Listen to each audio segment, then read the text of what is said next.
निष्कासित कर दिया है। ये बड़ी खबर आपको बता रहे हैं। गोसाईगंज से विधायक अभय सिंह निष्कासित किए गए हैं। गौरीगंज से विधायक राकेश प्रताप सिंह नहीं जाते हैं, इससे ज्यादा और क्या निंदनीय हो सकता है। लोगों को हृदय परिवर्तन की अवधि दी गई थी, कहा कि अवधि अब पूरी हो गई है। क्या कोई अवधि दी गई थी कि हृदय परिवर्तन हो जाए आपका, आप लोग जो है वो सही रास्ते पे चलें? इस तरह की बातें भी ट्वीट में कही गई हैं। हृदय परिवर्तन करने की उन लोगों की जरूरत है, राष्ट्र के साथ आ जाएं, राम के साथ आ जाएं, कल्याण हो जाएगा। राम का विरोध ठीक नहीं है, राष्ट्र का विरोध ठीक नहीं है। मैं केवल ये कहूंगा, मुझे हृदय परिवर्तन करने की जरूरत नहीं है। मेरा कॉन्सेप्ट बिल्कुल क्लियर है। जिस दिन रामचरितमानस फाड़ा गया था उसी दिन गौरीगंज में 5,000 लोगों के मंच पर खड़े होकर मैंने कह दिया था कि राजनीति रहे ना रहे, टिकट रहे ना रहे, विधायक रहूं ना रहूं, लेकिन ऐसे विक्षिप्त प्राणियों का विरोध करता रहूंगा जो लोग इस तरह का कृत्य करेंगे। भारतीय जनता पार्टी कब ज्वाइन कर रहे हैं आप? ये भविष्य नहीं कुछ तय है कि मैं क्या करूंगा। मैं केवल ये तय है कि राम और राष्ट्र के साथ रहूंगा। भविष्य के लिए इतना कह सकता हूं कि आज भारत समाचार पे आपके साथ हूं, कल किसी और चैनल पे आपके साथ रह सकता हूं। शुक्रिया। आपने राकेश प्रताप सिंह को सुना। साफ तौर पर ऐलान कर दिया है कि अब उस तरफ मुझे पलट कर नहीं देखना है जहां पर रामचरितमानस का और हिंदुत्व का, सनातन का अपमान किया गया हो। कैमरामैन श्रवण कुमार वर्मा के साथ सीमा अब नकवी, भारत समाचार, लखनऊ। तो देखिए, ये बड़ी खबर आपको बता रहे हैं। 3 बागी विधायकों को समाजवादी पार्टी ने निष्कासित कर दिया है। गोसाईगंज से विधायक अभय सिंह निष्कासित किए गए हैं। गौरीगंज से विधायक राकेश प्रताप सिंह को निष्कासित किया गया है। ऊंचाहार से विधायक मनोज कुमार पांडे निष्कासित किए गए हैं। जन विरोधी लोगों के लिए पार्टी में स्थान नहीं है, ये समाजवादी पार्टी की तरफ से कहा गया है। पार्टी के मूल विचार के विरोधी गतिविधियां अक्षम्य है, ये कहा गया है। तो देखिए, यहां पर निष्कासित किया गया। ये बड़ी खबर आपको बता रहे हैं। तो 3 बागी विधायकों को समाजवादी पार्टी ने निष्कासित कर दिया है। गोसाईगंज से विधायक अभय सिंह निष्कासित किए गए हैं और गौरीगंज से विधायक राकेश प्रताप सिंह निष्कासित किए गए हैं। ऊंचाहार से विधायक मनोज कुमार पांडे निष्कासित कर दिए गए हैं। समाजवादी पार्टी की तरफ से एक बड़ी कार्रवाई यहां पर देखने को मिली है।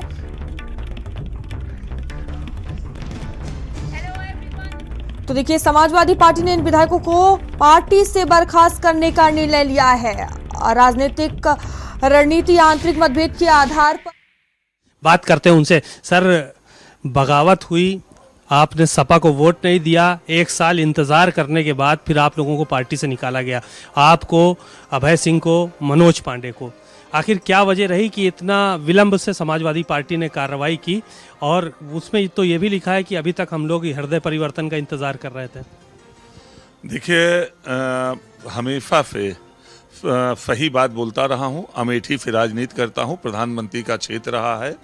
और अगर चाटुकारिता, चापलूसी और झूठ बोल की राजनीति करनी होती तो कांग्रेस की राजनीति करता और प्रधानमंत्री के करीब बना रहता। हमेशा सही बात को बोलते रहना चाहिए। विधायक रहो ना रहो, किसी पद पे रहो ना रहो, आपका सम्मान बना रहेगा। मैं केवल इतना कह सकता हूं कि उस दिन क्यों नहीं अखिलेश जी ने कार्रवाई किया जब उन लोगों पर जिन्होंने रामचरितमानस जलाई और फूंकी, जब भगवान राम के अस्तित्व पर सवाल उठाया, जब देवी देवताओं पर अभद्र टिप्पणी किया, उनके साथ गठबंधन क्यों किया जिन्होंने हिंदू धर्म को मलेरिया, एड्स और कैंसर जैसे शब्दों से संबोधित किया। तो ये अगर इसको मैं इसका विरोध किया और उसके बाद ये कार्रवाई हो रही थी, इस कार्रवाई का स्वागत करता हूं। और उस दिन से तो समाजवादी पार्टी कार्यालय पे भी नहीं गया। जिस दिन प्रभु राम का दर्शन करने अयोध्या जाने का निर्णय सदन में सभी दलों ने पास किया था, पटल पर जब सदन में रखा गया, उसके बाद समाजवादी पार्टी ने कहा कि नहीं जाना है, तो उसके बाद से समाजवादी पार्टी पर के कार्यालय भी जाना मैंने उचित नहीं समझा। तो आप तो अभी समाजवादी पार्टी से विधायक हैं, पार्टी ने आपको इतना देर से क्यों नहीं निकाला? क्या कोई बातचीत या कोई इंतजार था आपकी तरफ से? क्या आपने उसी दिन मन में ठान लिया था कि अब सपा की तरफ पलट के नहीं देखना है?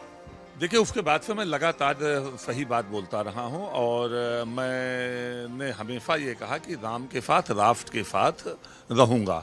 वो उनका इसका जवाब तो माननीय राष्ट्रीय अध्यक्ष या उनके वो चंद लोग जो केवल बिना कर्म के पद पे बने रहकर गुमराह करने का काम करते हैं, वो इसका जवाब दे सकते हैं। मैं केवल इतना कह सकता हूं कि मैं इस निर्णय का सम्मान करता हूं और सही बात हमेशा बोलता रहूंगा। पार्टी से निकाला गया हूं आज, मुझे इसका कोई दुख नहीं है। मुझे खुशी है कि अगर सही बात बोलने पर पार्टी से निकाला जाता है तो मुझ जैसे अगर सही बोलने वाले पार्टी में और लोग हैं तो उनको खुलकर सामने आना चाहिए, और नहीं आ रहे हैं तो वो जनसेवक नहीं है और जनता की बात भी वो नहीं कर सकते हैं। ये कहा गया कि स्वामी प्रसाद मौर्य तो पार्टी से कब के निष्कासित हो चुके हैं, उनके जाने के बाद क्या आपने कोई बातचीत की कि जिस आदमी की वजह से आपने पार्टी छोड़ा, रामचरितमानस जलाया गया और उसके अलावा भगवान राम को बुरा भला आप कह रहे हैं कि कहा गया, उनके साथ गठबंधन किया गया, तो क्या इन लोगों के हटने के बाद आपने कभी बात करने की कोशिश की? देखिए, बात ये नहीं है, स्वामी प्रसाद को उन्होंने निकाला नहीं, उन्होंने खुद पार्टी छोड़ा। पार्टी इन्होंने निकाला नहीं, उन्होंने पार्टी छोड़ा, उन्होंने अपनी एक पार्टी बनाई। और मैं केवल इतना कह सकता हूं कि पार्टी धर्म के साथ भी नहीं, धार्मिक भावनाओं के साथ खिलवाड़ होता है तब भी नहीं खड़ी होती। उन धार्मिक भावनाओं के आहत होने लोगों के साथ या पार्टी के विधायक के साथ जब कोई अभद्र व्यवहार होता है या कोई झगड़ा झंझट होता है तब भी पार्टी नेतृत्व नहीं खड़ा होता। मैं उदाहरण के तौर पे आपको कह सकता हूं कि थाने में मेरा इतना बड़ा बवाल हुआ और भारतीय जनता पार्टी के कैंडिडेट के पति को मैंने थाने में पीट दिया और एक भी फोन राष्ट्रीय अध्यक्ष जी का मेरे पास नहीं आया कि पार्टी और मैं तुम्हारे साथ हूं। इससे ज्यादा और कुछ निंदनीय नहीं हो सकता है। पार्टी नेतृत्व का यह कर्तव्य बनता है कि उसके विधायक के साथ कहीं भी कुछ हो रहा है तो उसकी चिंता करे, उसको फोन करे। वो कुछ नहीं कर सकता तो एक फोन करके संबल तो दे कि मैं तुम्हारे साथ हूं, पार्टी तुम्हारे साथ है। 11 दिन अनशन पर रहा, एक दिन राष्ट्रीय अध्यक्ष का फोन नहीं, थाने अस्पताल में भर्ती किया गया, लगातार ग्लूकोज चढ़ते रहे, मुख्य पृष्ठों पर फोटो छपी, एक दिन राष्ट्रीय अध्यक्ष का फोन नहीं, वो कह के मुझे बिठाया गया था अनशन पर। ऐसा नहीं कि मैं बिना अनुमति के बैठा था, अपनी मर्जी से बैठा था। अनुमति लेकर विचार विमर्श करके इस्तीफा दिया था विधायक पद से और अनशन पर बैठा था, लेकिन राष्ट्रीय अध्यक्ष का एक भी फोन नहीं आया। आपको निकाला गया है पार्टी से, कभी क्या मौका मिलेगा तो क्या उस तरफ रुख करेंगे पार्टी की तरफ से या बुलाया जाएगा? आपने कभी, अब तो बहुत बड़ी चीजें हो गई, बहुत आगे तक जा चुके हैं। राजनीति करूं या ना करूं, चुनाव लड़ूं या ना लड़ूं, विधायक रहूं या ना रहूं, लेकिन ऐसे नेतृत्व के साथ काम नहीं कर सकता हूं। ये खुला ऐलान कर दिया, खुला है, ये खुला है। जो ट्वीट आया है उसमें यह कहा गया कि नकारात्मक राजनीति आप लोग कर रहे हैं, पीडीए के विरोध में राजनीति आप कर रहे हैं, सौहार्दपूर्ण विचार, सकारात्मक राजनीति के विपरीत आप लोग जो है वो राजनीति कर रहे हैं, तो इसलिए पार्टी से आपको निकालना पड़ा। हम सनातन के साथ हैं, हम सनातनियों के साथ हैं, हम राम के साथ हैं, हम राष्ट्र के साथ हैं और वो इसका विरोध कर रहे हैं। मैं एक उदाहरण आपको और देता हूं जी। एक बार अभी कुछ दिन पहले एक लड़का आर्मी का शहीद हुआ, जगदीशपुर विधानसभा का, उत्तम सिंह, सवर्ण था, ठाकुर जाति का था, और वहीं राष्ट्रीय अध्यक्ष जी का 2-2, 3-3 दौड़ा अमेठी में लगा, धर्मेंद्र जी का दौड़ा लगा, और मैं कहता रहा कि उसके दरवाजे पर चले जाइए, नहीं गए। अगर कोई स्वजातीय होता तो अगर उसके नाखून में भी चोट लग जाए तो उसके घर तक पहुंच जाते हैं, उसकी चिंता की जाती है। और कोई शहीद हो जाए देश की सेवा करते हुए, उसके दरवाजे तक भी आप नहीं जा सकते, ये कैसे बर्दाश्त होगा? हमको भी अपने समाज में जवाब देना पड़ता है, हमको भी अपने समाज में उठना बैठना पड़ता है, हमको भी उसकी 4 बातें सुनना पड़ता है। उसी रोड से 1 किलोमीटर बगल से आप निकल जा रहे हैं, एक दरोगा फांसी लगा के मरती है, उसके घर तक आप चले जाते हैं, उसी के 10 दिन आगे पीछे एक नौजवान शहीद होता है आर्मी का, और मैं आपसे अनुरोध करता हूं आप उसके घर तक नहीं जाते हैं। इससे ज्यादा और क्या निंदनीय हो सकता है? लोगों को हृदय परिवर्तन की अवधि दी गई थी, कहा कि अवधि अब पूरी हो गई है, क्या कोई अवधि दी गई थी कि हृदय परिवर्तन हो जाए आपका, आप लोग जो है वो सही रास्ते पे चलें? इस तरह की बातें भी ट्वीट में कही गई हैं। हृदय परिवर्तन करने की उन लोगों की जरूरत है, राष्ट्र के साथ आ जाएं, राम के साथ आ जाएं, कल्याण हो जाएगा। राम का विरोध ठीक नहीं है, राष्ट्र का विरोध ठीक नहीं है। मैं केवल ये कहूंगा, मुझे हृदय परिवर्तन करने की जरूरत नहीं है, मेरा कॉन्सेप्ट बिल्कुल क्लियर है। जिस दिन रामचरितमानस फाड़ा गया था उसी दिन गौरीगंज में 5000 लोगों के मंच पर खड़े होकर मैंने कह दिया था कि राजनीति रहे ना रहे, टिकट रहे ना रहे, विधायक रहूं ना रहूं, लेकिन ऐसे विक्षिप्त प्राणियों का विरोध करता रहूंगा जो लोग इस तरह का कृत्य करेंगे। भारतीय जनता पार्टी कब ज्वाइन कर रहे हैं आप? ये भविष्य नहीं कुछ तय है कि मैं क्या करूंगा, मैं केवल ये तय है कि राम और राष्ट्र के साथ रहूंगा। भविष्य के लिए इतना कह सकता हूं कि आज भारत समाचार समाचार पे आपके साथ हूँ, कल किसी और चैनल पे आपके साथ रह सकता हूँ। आपने राकेश प्रताप सिंह को सुना, साफ तौर पर ऐलान कर दिया है कि अब उस तरफ मुझे पलट कर नहीं देखना है जहां पर रामचरितमानस का और हिंदुत्व का, सनातन का अपमान किया गया हो।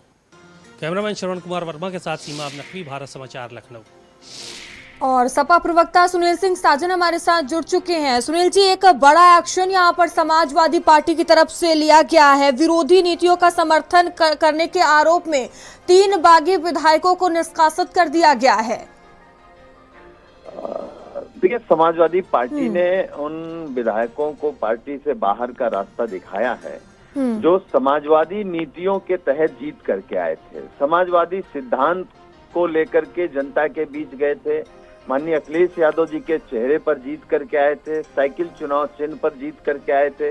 लेकिन काम लगातार काम हो, भाषण हो, बात हो, वो सामंती सोच और संविधान और पीडीए के खिलाफ बोल करके वो समाजवादी पार्टी के नीतियों और सिद्धांतों के खिलाफ लगातार कर रहे थे। तो पार्टी ने उनको निष्कासित कर दिया और शुभकामनाएं दी हैं कि जाइए, जहां भी रहिए विश्वसनीय रहिएगा, क्योंकि विश्वसनीयता राजनीति में जिस तरीके से खत्म हो रही है तो उसके लिए शुभकामनाएं दी गई हैं। ठीक है, हालांकि उन लोगों को इतना इंतजार नहीं करना चाहिए था। विधायकों को नैतिकता अगर उनमें होती तो वो इस्तीफा दे देते, क्योंकि पार्टी के नीतियां आज आपको पसंद नहीं आ रही तो उन्हीं नीतियों के बदौलत जीते थे। आप इस्तीफा देते, जनता के बीच जाते, क्योंकि वो लोग अब कभी सदन नहीं आ पाएंगे। ये पीडीए ने मन बना लिया है कि जो पीडीए के खिलाफ, जो संविधान के खिलाफ है, वो सदन का मुंह नहीं देखेगा। बाकी हमारी भी शुभकामनाएं हैं। और आलोक अवस्थी बीजेपी प्रवक्ता हमारे साथ जुड़ चुके हैं। सुनील जी, आप बने रहिएगा। समाजवादी पार्टी की तरफ से एक बड़ी कार्रवाई की गई है। विरोधी नीतियों का समर्थन का गंभीर आरोप लगाते हुए समाजवादी पार्टी ने 3 विधायकों को पार्टी से निष्कासित कर दिया है। किस तरह से इसे आप देख रहे हैं? देखिए, समाजवादी पार्टी का ये अंदरूनी मामला है, लेकिन पार्टी के अंदर उनका लोकतंत्र नहीं है। जिन विधायकों पर कार्रवाई करी गई है उनके नाम प्रकाशित हुए थे कि उन्होंने कई मुद्दों पर अखिलेश यादव जी से असहमति व्यक्त की थी, जनता से जुड़ने के लिए उनसे आग्रह किया था। अखिलेश यादव जी पर कहा गया था कि आप अपने कुनबे और अपने जाति विशेष के लोगों को जो आगे बढ़ा रहे हैं और बाकी लोगों के साथ आप पक्षपात कर रहे हैं, उसकी सजा उनको आज दी गई है। राज्यसभा चुनावों में जहां तक की वोटिंग की बात है, उसमें किसी भी पार्टी के द्वारा कोई व्हिप जारी नहीं होता है। तो उनके ऊपर अगर उन्होंने ऐसा किया तो अपनी अंतरात्मा के साथ किया है। तो मेरा स्पष्ट रूप से कहना है कि समाजवादी पार्टी के अंदर लोकतंत्र जिंदा नहीं है। वहां पर अपनी बात कहने पर या किसी बात पर सवाल जवाब करने पर विधायकों के साथ इसी तरीके से कार्रवाई की जाती रही है। इसके पहले भी हमने देखा था कि गठबंधन के सहयोगियों को भी माननीय अखिलेश यादव जी ने धोखा दे करके उनसे भी संबंध तोड़ा था। जो गाड़ियां उन्होंने गिफ्ट करी थी वो गाड़ियां छीनी गई थी। तो यह समाजवादी पार्टी का एक अंदरूनी मामला है। मुझे लगता है कि जनता बहुत गौर से देख रही है।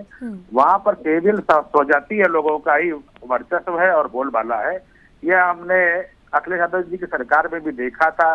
तो जनता को जब भर्तियां करने की बारी आई थी, भर्ती बोर्ड बनाए गए थे, तो 5 भर्ती बोर्ड के अध्यक्ष उन्होंने स्वजातीय बनाए थे।